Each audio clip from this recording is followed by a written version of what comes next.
Good morning guys, आप सभी का आपके अपने चैनल डिकोड स्टडी पर हार्दिक स्वागत है। आई होप आप लोग अच्छे होंगे और अपनी पढ़ाई को अच्छे तरीके से कर रहे होंगे। तो चलिए शुरुआत करते हैं आज के शानदार करंट अफेयर्स को। और हम पढ़ेंगे आज है, जैसा कि आप सभी जानते हैं, 7 अगस्त। तो आज के हम सभी इंपॉर्टेंट क्वेश्चन क्विज पढ़ेंगे। आज का जो हमारा फर्स्ट क्वेश्चन है, मोस्ट इंपॉर्टेंट क्वेश्चन है, हाल ही में राष्ट्रपति द्रौपदी मुर्मू को किस देश के सर्वोच्च नागरिक सम्मान से सम्मानित किया गया है? इंग्लिश में देख लेते हैं। Recently president Droupadi Murmu has been honoured with the highest civilian honour of which country? Option A है फ्रांस, ऑप्शन बी है अमेरिका, ऑप्शन सी है फिजी और ऑप्शन डी है नन ऑफ द अबव, यानी इनमें से कोई नहीं। तो इसका जो राइट आंसर है वो है ऑप्शन सी। जैसा कि हमने प्रीवियस क्लास में बताया था कि हमारे राष्ट्रपति जो द्रौपदी मुर्मू जी हैं वो फिजी देश के दौरे पर थी। तो वहां फिजी के जो राष्ट्रपति हैं उनके द्वारा जो है इनको सर्वोच्च नागरिक सम्मान प्रदान किया गया है।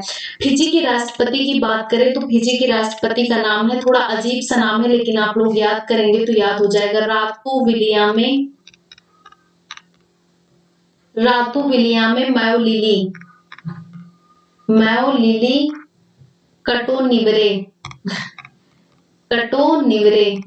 ये जो है वहां फिजी के राष्ट्रपति हैं और इनके द्वारा जो है इनको हमारे देश के राष्ट्रपति को सर्वोच्च नागरिक सम्मान मिला है। और वहां के सर्वोच्च नागरिक जो सम्मान है उसका नाम है companion of the order of Fiji.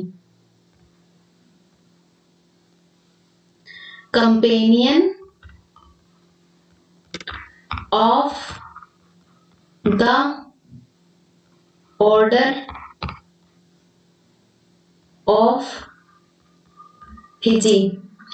कभी कभी क्वेश्चन जो है सर्वोच्च नागरिक सम्मान के नाम से पूछ लेता है कि जो है मान लो पूछ लिया राष्ट्रपति द्रौपदी मुर्मू को फिजी के सर्वोच्च नागरिक सम्मान किस नागरिक सम्मान से सम्मानित किया गया है, तो नाम दे देगा। तो ये भी आप लोग याद रखना, ठीक है। आते हैं नेक्स्ट क्वेश्चन पर। नेक्स्ट क्वेश्चन कह रहा है कि पेरिस ओलंपिक खेलों के समापन समारोह में भारत के ध्वजावाहक के रूप में किसे चुना गया? Who has been chosen as the flag bearer of the Indian in the choosing ceremony of the Paris Olympic Games? Option A है मनु भाकर, ऑप्शन बी है बजरंग पुनिया और ऑप्शन सी है Vinesh Phogat and option D है नन ऑफ द अबव, यानी इनमें से कोई नहीं। तो इसका जो राइट आंसर है वो है ऑप्शन ए। मनु भाकर जो है पेरिस ओलंपिक के समापन समारोह में ध्वजावाहक के रूप में चुनी गई हैं। तो जो मनु भाकर के बारे में जैसे कि हमने आप लोगों को बताया है कि मनु भाकर जो थी ये ओलंपिक में 2 कांस्य मेडल इन्होंने जीते हैं। किसमें जीते हैं? इन्होंने शूटिंग में जीते हैं, शूटिंग एयर पिस्टल में जीते हैं, जिसमें इन्होंने 10 मीटर एयर पिस्टल में पहला मेडल जीता था भारत की तरफ से। और ये मात्र 22 इयर्स ओल्ड की प्लेयर है। पेरिस ओलंपिक खेल की बात करें तो ये 11 अगस्त को समाप्त हो रहा है। 11 अगस्त को समाप्त हो रहा है फ्रांस के पेरिस में। और इसके समापन समारोह में आप लोग ध्यान रखिएगा ध्वजावाहक के रूप में मनु भाकर को चुना गया है। आते हैं नेक्स्ट क्वेश्चन पर। नेक्स्ट क्वेश्चन कह रहा है कि हाल ही में हथकरघा दिवस कब मनाया गया? Who was handloom day celebrated recently? Option A है 1 अगस्त, ऑप्शन बी है 2 अगस्त, ऑप्शन सी है 5 अगस्त और ऑप्शन डी है 7 अगस्त। तो इसका जो राइट आंसर है वो है ऑप्शन डी। 7 अगस्त को जो है हथकरघा दिवस मनाया गया। जैसा कि आप सभी को मैंने कई बार बताया है कि जब कोई डे सेलिब्रेट किया जाता है तो उसका कोई उद्देश्य होता है। तो इसका जो उद्देश्य है वो है भारत की सांस्कृतिक धरोहर और पारंपरिक जो हथकरघा उद्योग है उनको बढ़ावा देना, जिससे कि जो हैंडलूम से बने प्रोडक्ट होते हैं, चाहे वो साड़ी हो या कोई भी परिधान हो, तो उनको जो है अपने संस्कृति को जो है बढ़ावा दिया जाए और उसको आगे लोगों को बताया जाए कि हाँ, हैंडलूम की जो प्रोडक्ट है वो कितने अच्छे होते हैं। इस बार की जो हथकरघा दिवस की थीम है वो भी आप लोग नोट कर लीजिएगा, क्योंकि एग्जाम में डे से ज्यादा थीम पूछने का जो है देखने को मिलता है कि हर बार जो है एग्जाम में थीम पूछ ली जाती है। तो थीम इस बार की है sustainable handloom, handloom, handloom, sustainable handloom, हरित और समृद्ध भविष्य की ओर, हरित और समृद्ध भविष्य की ओर, ये इसकी थीम है। तो इसको आप लोग नोट कर लीजिएगा कि सस्टेनेबल हैंडलूम, हरित और समृद्ध भविष्य की ओर। आते हैं नेक्स्ट क्वेश्चन पर। नेक्स्ट क्वेश्चन कह रहा है कि हाल ही में किस राज्य सरकार ने सभी फसलों को एमएसपी पर खरीदने की घोषणा की है? Which state government has recently announced to purchase all crops at MSP? Option A है पंजाब, ऑप्शन बी है उत्तर प्रदेश, ऑप्शन सी है हरियाणा, ऑप्शन डी है बिहार। तो इसका जो राइट आंसर है वो है ऑप्शन सी। हरियाणा सरकार द्वारा जो है सभी फसलों को एमएसपी पर खरीदने की घोषणा की है और ये घोषणा करने वाला भारत का पहला राज्य बन गया है। भारत का फर्स्ट ऐसा राज्य है जिसने जो है सभी फसलों को एमएसपी पे खरीदने की घोषणा की है। जैसा कि आप सभी लोग जानते होंगे कि पंजाब और हरियाणा के किसान ही ज्यादातर एमएसपी को लेके प्रोटेस्ट कर रहे थे, तो जाहिर सी बात थी कि यहाँ पर जो है कुछ चुनावी मुद्दा भी देखते हुए, क्योंकि हरियाणा में विधानसभा चुनाव है और वहां पर जो है लोकसभा का जो चुनाव का प्रदर्शन रहा है वो काफी खराब रहा है। तो इसको ध्यान में रखते हुए जो है विधानसभा चुनाव को ध्यान में रखते हुए वहां की सरकार ने ये फैसला लिया कि कैसे खुश किया जाए जनता को, तो उन्होंने एमएसपी पर खरीदने की घोषणा कर दी। जबकि यही चीज के लिए प्रोटेस्ट जब किसान कर रहे थे तब जो है केंद्र सरकार ने ऐसा कुछ भी नहीं किया था। लेकिन आप लोग जानते ही हैं कि जो है सब कुछ राजनीतिक एजेंडा होता है, तो इसको ध्यान में रखते हुए इन्होंने हरियाणा सरकार ने जो है सभी फसलों को एमएसपी पे खरीदने की घोषणा की। हरियाणा के जो मुख्यमंत्री हैं वो कौन है? नायब सिंह सैनी है, ये भी आप लोग नोट कर लीजिएगा। हरियाणा के मुख्यमंत्री हैं नायब सिंह सैनी, सैनी। और प्रेजेंट में वहां गवर्नमेंट किसकी है? भाजपा की है। आते हैं नेक्स्ट क्वेश्चन पर। नेक्स्ट क्वेश्चन कह रहा है कि हाल ही में किस देश की प्रधानमंत्री ने भारी हिंसा के बाद इस्तीफा देकर देश को छोड़ दिया? Recently the prime minister of which country resigned and left the country after the violence? Option A है इजराइल, ऑप्शन बी है पाकिस्तान, ऑप्शन सी है फिजी एंड ऑप्शन डी है बांग्लादेश। तो भी मैंने जैसा आप लोग देखे होंगे कि न्यूज वगैरह में दिखा रहे हैं इस समय कि बांग्लादेश में कितना ज्यादा जो है हिंसा हो रही है और वहां पर जो है इतना भारी हिंसा होने के बाद जो है लोग प्रधानमंत्री आवास में घुस गए और वहां पर जाकर काफी तोड़फोड़ की और काफी हिंसा की। तो जो प्रधानमंत्री जो है बांग्लादेश की, यानी कि इसका ऑप्शन डी राइट आंसर है। बांग्लादेश के प्रधानमंत्री ने सुरक्षा को ध्यान में रखते हुए जो है अपने पद से इस्तीफा दे दिया और वो पहले बांग्लादेश को छोड़कर भारत आई और फिर भारत से जो है लंदन चली गई। अब ये तो बात हो गई कि प्रधानमंत्री, लेकिन ये है कौन? तो ये है बांग्लादेश के प्रधानमंत्री शेख हसीना जी। शेख हसीना जी जिन्होंने जो है काफी हिंसा वायलेंस होने के कारण जो है अपने देश को छोड़ दिया और अपने पद से इस्तीफा देकर जो है ये चली गई। आते हैं नेक्स्ट क्वेश्चन पर।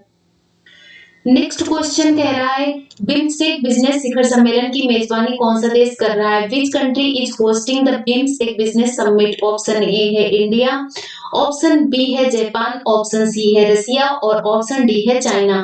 तो इसका जो राइट आंसर है वो है ऑप्शन ए, यानी कि अपना प्यारा भारत देश जो है बिम्स्टेक बिजनेस शिखर सम्मेलन की मेजबानी कर रहा है और ये पहली बार जो है कर रहा है। अभी इसके पहले कभी भी इसने बिजनेस वाला नहीं किया था, बिम्स्टेक बिजनेस शिखर सम्मेलन का आयोजन कभी नहीं किया था। तो ये कहाँ इंडिया में किस जगह पे होगा ये भी आप लोग ध्यान रखिएगा, नई दिल्ली में होगा और ये 7 से 8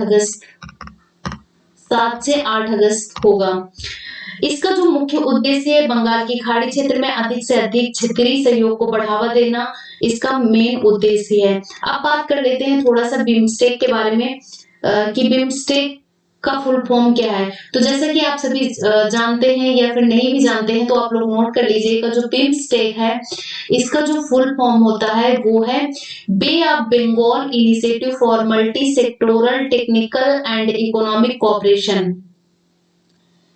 बे of Bengal initiative for multi sectoral technical and economic cooperation, ये एक क्षेत्रीय बहुपक्षीय संगठन है तथा बंगाल के खाड़ी के तटवर्ती और समीपवर्ती क्षेत्रों में स्थित इसके सदस्य हैं। इसमें जो है 7 सदस्य हैं टोटल, जिसमें से जो है 5 जो है दक्षिण एशिया के हैं, 5 दक्षिण एशिया के हैं और 2 जो है वो दक्षिण पूर्व एशिया के हैं, 2 जो है वो दक्षिण पूर्व एशिया के हैं, दक्षिण पूर्व एशिया के हैं। ये दक्षिण पूर्व एशिया में म्यांमार और थाईलैंड है, और जो भारत, नेपाल, श्रीलंका, बांग्लादेश और भूटान है, ये दक्षिण एशियाई देश हैं। अब बात करते हैं कि बिम्स्टेक का मुख्यालय कहाँ पर है। बिम्स्टेक का जो मुख्यालय है ये ढाका में है, ढाका में स्थित है। इसका जो स्थायी मुख्यालय है वो है ढाका। ओके, आते हैं नेक्स्ट क्वेश्चन पर। नेक्स्ट क्वेश्चन कह रहा है कि हाल ही में वायु अभ्यास तरंग शक्ति कहाँ शुरू किया गया है। Where has the air exercise Tarang Shakti has been started recently. Option A है उत्तराखंड, ऑप्शन बी है ओडिशा, ऑप्शन सी है तमिलनाडु और ऑप्शन डी है मेघालय। तो इसका जो राइट आंसर है वो है ऑप्शन सी, ऑप्शन सी, यानी कि जो ये तरंग शक्ति अभ्यास है, ये अंतरराष्ट्रीय हवाई अभ्यास है जो 2 चरणों में होगा। तो पहला जो चरण शुरू हो रहा है ये 6 से 14 अगस्त के बीच शुरू हो रहा है। तो जो 6 से 14 अगस्त के बीच शुरू हो रहा है ये कहाँ पर हो रहा है, ये तमिलनाडु में हो रहा है। तमिलनाडु के कौन सी जगह पर हो रहा है, ये सुलूर स्थान पर हो रहा है, सुलूर स्थान पर। और उसके बाद जो 1 से 14 सितंबर के बीच शुरू किया जाएगा, 1 से 14 सितंबर के बीच शुरू किया जाएगा, ये राजस्थान में होगा, ये राजस्थान में होगा। तो अगर क्वेश्चन में जो है अगर कभी एग्जामिनर पूछे तो वहां पर राजस्थान और तमिलनाडु अगर दोनों ऑप्शन में देते तो दोनों ही इसके राइट आंसर होंगे, क्योंकि जो तरंग शक्ति है ये दोनों जगह पर हो रही है। ओके, आते हैं नेक्स्ट क्वेश्चन पर। नेक्स्ट क्वेश्चन कह रहा है कि हाल ही में चर्चा में रहा पोबीतोरा वन्यजीव अभ्यारण्य किस राज्य में स्थित है। In which state is the Pobitora wildlife sanctuary which was in news recently located. Option A है कर्नाटका, ऑप्शन बी है ओडिशा, ऑप्शन सी है असम, ऑप्शन डी है केरला। तो इसका जो राइट आंसर है ऑप्शन सी है, यानी कि असम जो है, असम में ये पोबीतोरा वन्यजीव अभ्यारण्य स्थित है। अच्छा, यहाँ पर बहुत सारे क्वेश्चन ऐसे आ जाते हैं एलिमिनेट करने के लिए कि इधर अभ्यारण्य दे देगा और एक तरफ राज्य दे देगा। तो ये भी आप लोग ध्यान रखिएगा कि जैसे कोई अभ्यारण्य रिसेंटली न्यूज में आता है तो उसको किस राज्य में है ये भी आप लोग ध्यान रखिएगा, कि वहां पर मान लो ऐसे करंट का क्वेश्चन ना बना के इन्वायरमेंट में ऐसा क्वेश्चन दे दे कि हाँ कौन सा अभ्यारण्य किस राज्य में स्थित है, तो आप लोग कर ले जाए। अच्छा, ये चर्चा में इसलिए रहा क्योंकि एक जंगली हाथी दरांग जिले में था जो एक महावत को दुखद रूप से मार डाला, और वो जो है इतना खतरनाक तरीके से मारा, बहुत ही दुखद घटना थी, इसलिए चर्चा का विषय बन गया। पोबीतोरा जो वन्यजीव अभ्यारण्य है ये एक सींग वाले गैंडे के लिए प्रसिद्ध है। किसके लिए प्रसिद्ध है, एक सींग वाले गैंडे के लिए प्रसिद्ध है। ये भी आप लोग याद रखिएगा कि एक सींग वाले गैंडे के लिए ये अभ्यारण्य जो है जाना जाता है। ओके, आज का जो हमारा प्रश्न है वो है हाल ही में भारत में निर्मित पहली पनडुब्बी आईएनएस सल्की किस देश की 2 दिवसीय यात्रा पर रही। Sri Lanka, Japan, America, Indonesia. इसको हमने प्रीवियस क्लास में करवाया था। आई होप आप लोग इस क्वेश्चन का आंसर करेंगे कमेंट सेक्शन में।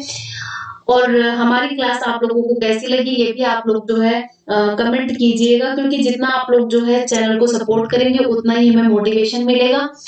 तो ज्यादा से ज्यादा जो है चैनल को लाइक, शेयर एंड सब्सक्राइब करना ना भूलिए। मिलते हैं न्यू एनर्जी के साथ न्यू सेशन में। Thank you so much all of you.